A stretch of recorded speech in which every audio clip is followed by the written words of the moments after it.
Good day, my fellow South Africans. My name is Ricardo Marman, and this is a message brought to you by the Republican Party of South Africa. My fellow South Africans, the South African financial system is entirely corrupt.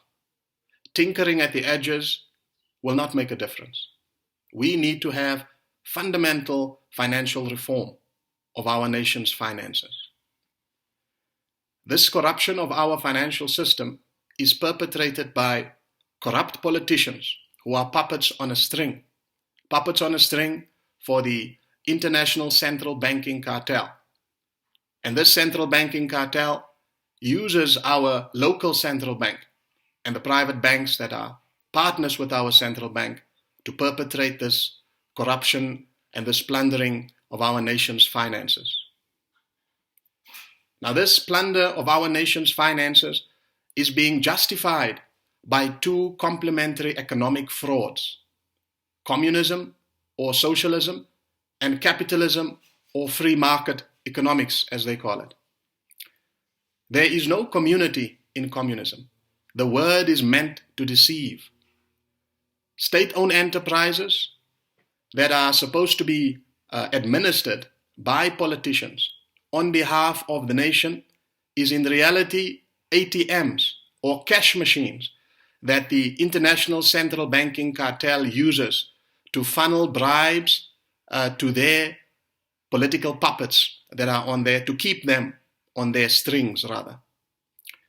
A very good example of this, or the best example of this, is Eskom.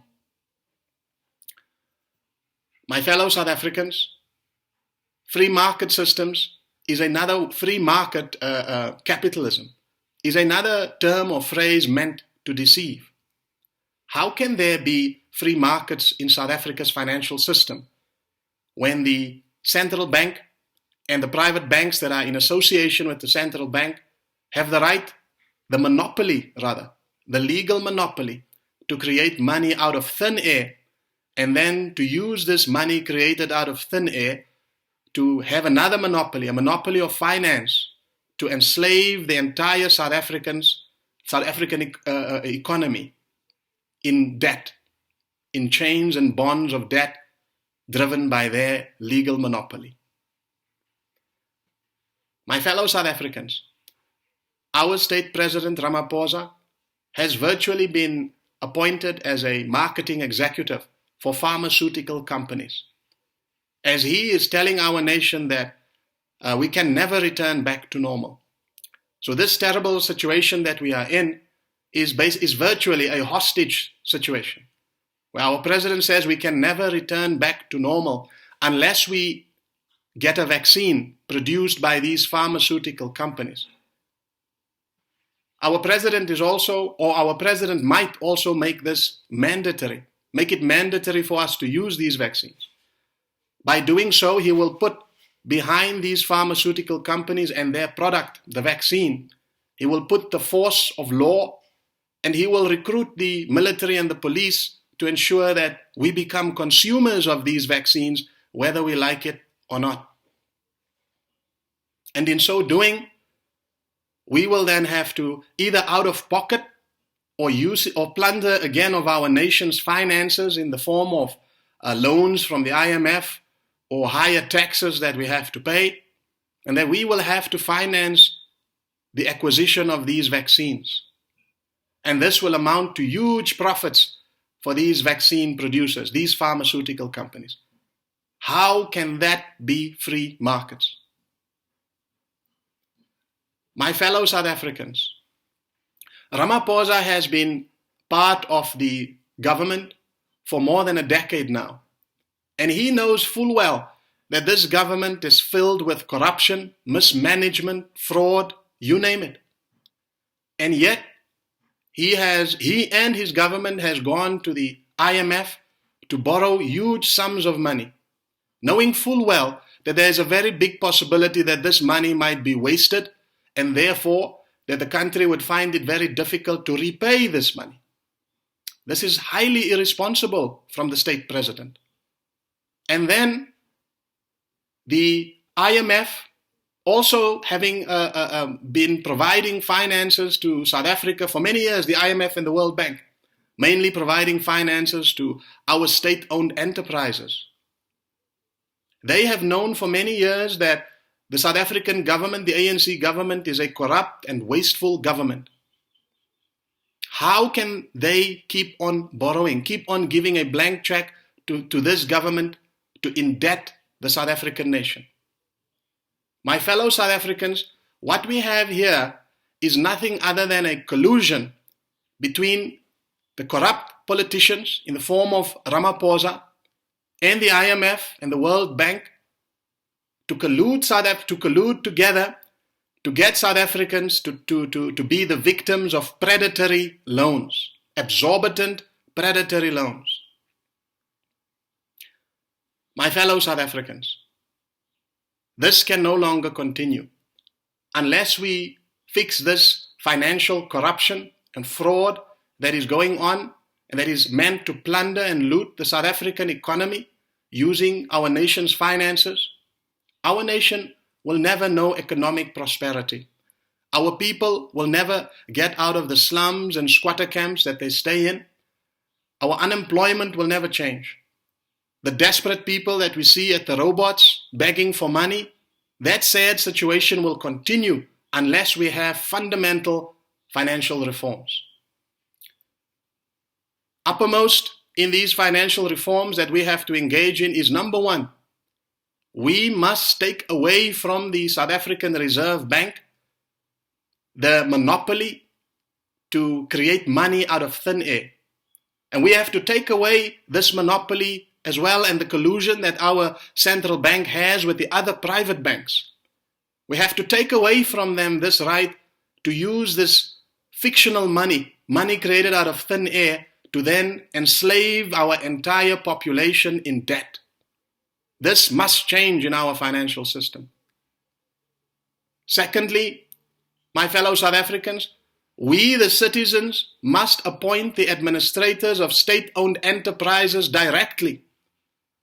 Because if politicians are allowed to appoint the administrators of these state-owned enterprises, the looting will never stop.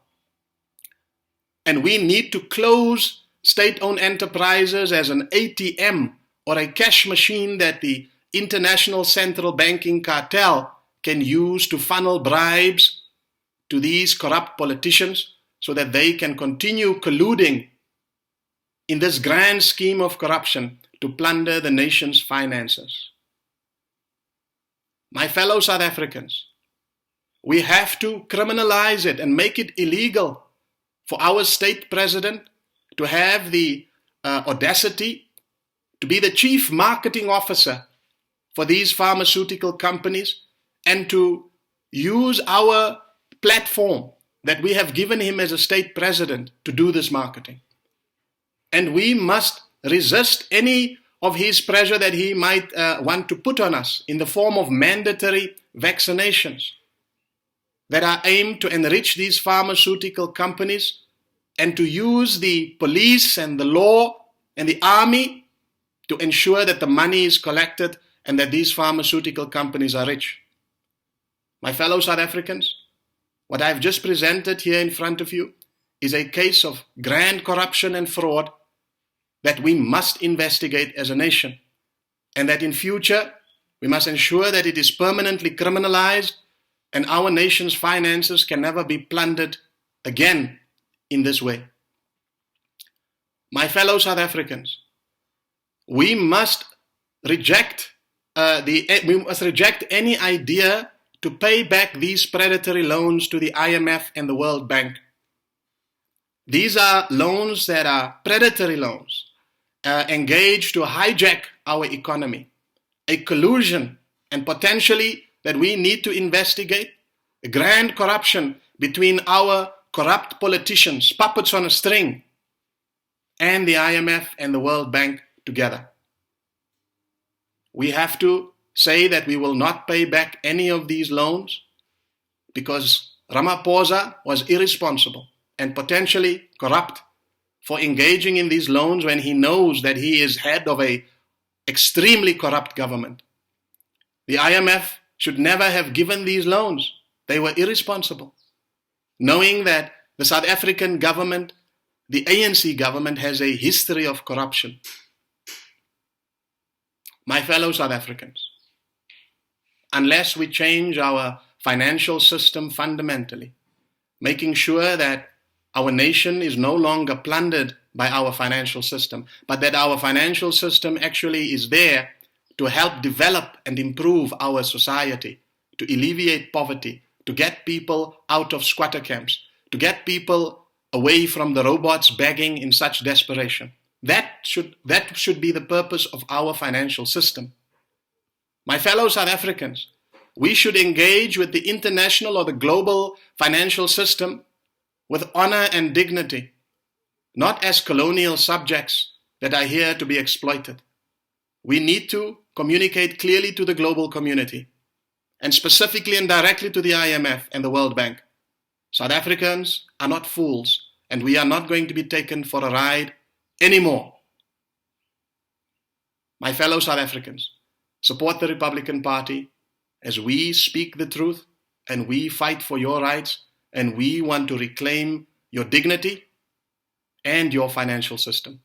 Thank you very much.